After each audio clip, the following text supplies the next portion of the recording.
right now. Who is RLE King Ant?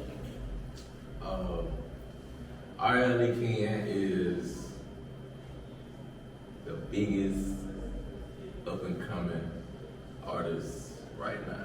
You feel me? From R&B, rap, whatever you want to put on it, modeling, movies, that's RLE King Ant. That's the artist of me. Okay, what does RLE stand for? RLE stand for Royalty, Lifestyle, and Power. And that actually came from when I was born. My mama, it was this song called Royalty that she was always playing, and it's kind of like on this little picture at my granddad's house. And I didn't even know this until I actually, came with the name. So it was just, I guess it was just something that was always in my mind, like Royalty, Royalty, Royalty. So that's just something I just love, like, that we come from nothing, but we deserve everything. Okay. I see you be grinding, you be having so much motion, commercials, fashion shows, performance shows. So are you under management or are you a freelance artist? I'm freelance. All this stuff I do myself, you know what I'm saying? Like I'm my own manager, my own PR, my own A&R. Everything I do myself, you know what I'm saying? I would love a team, you know what I'm saying? That's what the goal is, to have a team. But I want it to be genuine, so I want people to see like how hard I work, and I want the right people to come around me and match their energy, you know. So how do you go about finding so many gigs? I'm just tapped in with everybody. I feel like I'm a relationship type guy, you know what I'm saying? Like I keep positive relationship, I do good business. So like some things I reach out and throw myself in it, you feel me? If I feel like it's the right situation, you know what I'm saying? But a lot of times people just reach out to me. They say, like I said, I do good business, I put myself in certain things, but a lot of times people reach out to me because they say I'm always working, I'm always into something, and I just keep my face relevant, you know? So. What's your favorite performance to date? I done performed a lot, and I know a lot of people know that I performed a lot. So my favorite performance,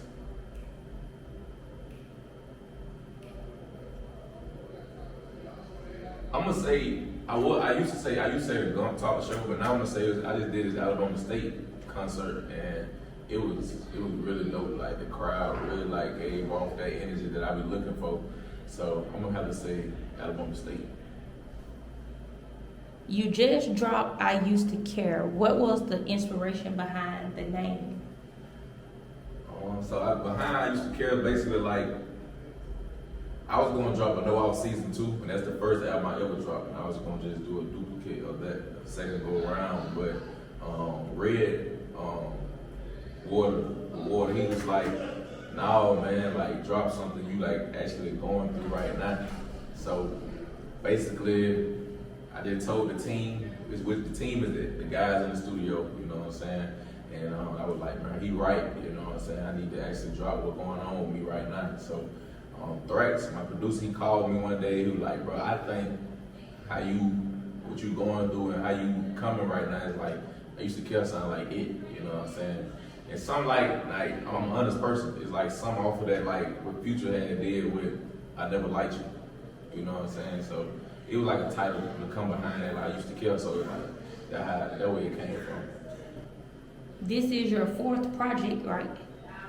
Fourth project for its albums, you know what I'm saying? But like it's fifth if I had to put an EP in there, because I dropped an EP called G, like last year, not last year, but 2021. So can you tell us about some of the features on I Used to Care? Yeah, it's only like 3 features on there. Besides DJ Kiss, he actually hosting the whole tape. He's on like four tracks. You got DA on Control the Stat Remix. You got Savage Cartel, Rillo on Hustle Don't Get Old. And you got D-Rose on All To Yourself. Okay. And I see that you got the I Used to Care merch. Yes. So what made you want to do the merch?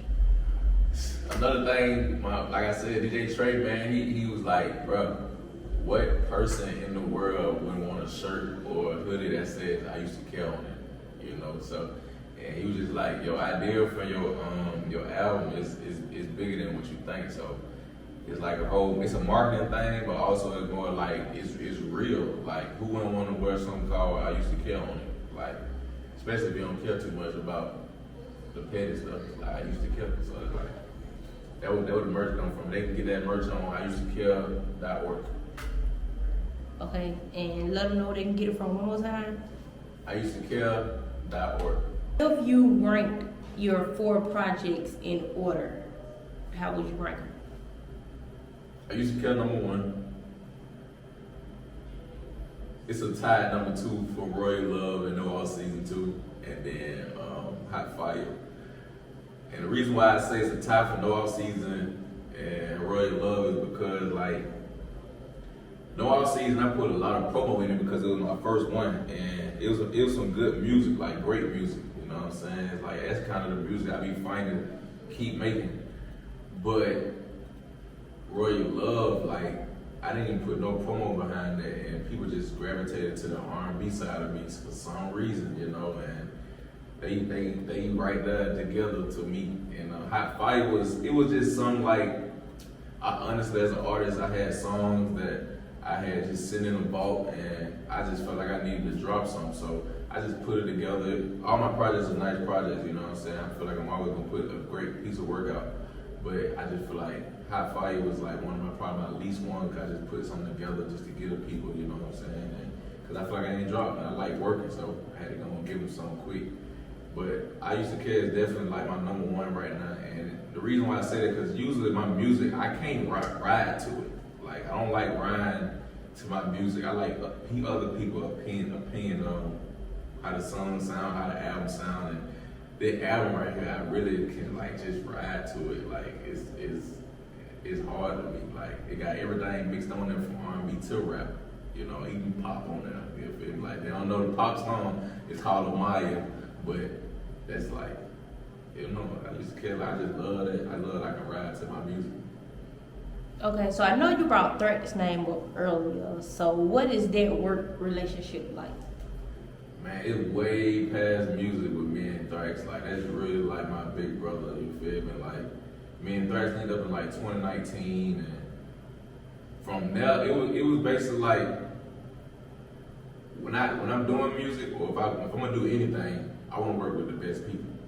And his name is rung around the town that he was the best producer, best engineer, you know what I'm saying, had the sound. So I'm always looking for that next level sound, like the industry sound, basically, and he got that. So from there, it started with the music, but like, I've been in the studio so much, you can't help but build a great relationship with somebody, you know what I'm saying? From starting to go to different events, or just start chilling, and you know what I'm saying, being able to sit through other people's sessions while he doing a session. Like, most people can't do that, you know? So our relationship is real genuine, and it go way past music. Like, I get advice from him, he get advice from me on regular life stuff. So it's like, that's a big relationship. That's like my brother, like really locked in with Thrax. Okay, so can we expect King Ant and Threats collab? If you don't know me and Thrax, actually collab on No All Season, a song called Surf. But I talk to Thrax all the time about collabing, man. You know, Thrax is different. You know, he got a lot he doing. I got a lot I'm doing. And we've been in the studio together more than anybody probably. And yeah, but it's gonna come genuinely. You know what I'm saying? It's gonna just come out of nowhere probably. Like, it ain't nothing we gonna plan or be like, bro, we finna come with this tape or something like that. Like, if we make music, it's just gonna be like how to spare the moment, because we're just in the studio chilling. So yeah, you probably can't expect a collab from us again. Okay, so I see that you tapping into the music scene with the Flame the Mic showcases. So tell us about that. Flame the Mic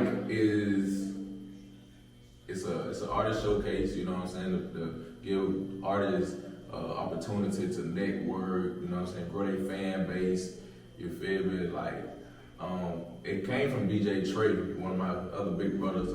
He actually had Flame the Mic back in Albany, Georgia, a while back, and basically I just came to him like, hey man, you right here with me. You know what I'm saying? A lot of people don't have access to certain people like that, and I do. So I was like, hey, I want you to, if I'm gonna do it, I want you to be able to give these people a platform on the radio. And he was like, I bet. He already had the name, so, and I ain't no person that's gotta be over everything and nothing like that. So that was perfect for him to just already have a name and have something going. So I just said, let's go with that, you know. And basically, it was different, you know what I'm saying? The first event was blow, you feel me? We had up to like 30 artists.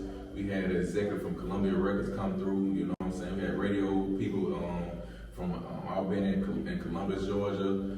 It was, to me, it was great, man. And for me to like to even just have my hands in it, I feel good. I'm an artist, and I was able to give other artists opportunity, you feel me? So that just show people like I ain't in no competition. Nobody, you feel me? Like what I do, what you do, you gotta work it, you know. So that was Flame Mike about.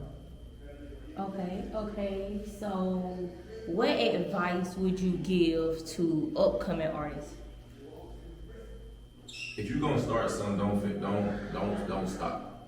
Like when you start something, find everything around it that you can put into it. You know what I'm saying? Like if I would have started rapping when I started rapping and what I've been rapping, but when I first dropped it was like about 2020. So it's like if I would have stopped then, I would have never got to the point where everybody like, man, stay busy. Like that's why I stay busy. Like I don't stop. Like I just find something on my mind always constantly running because like if you become an artist, your mind should not be to be a local star.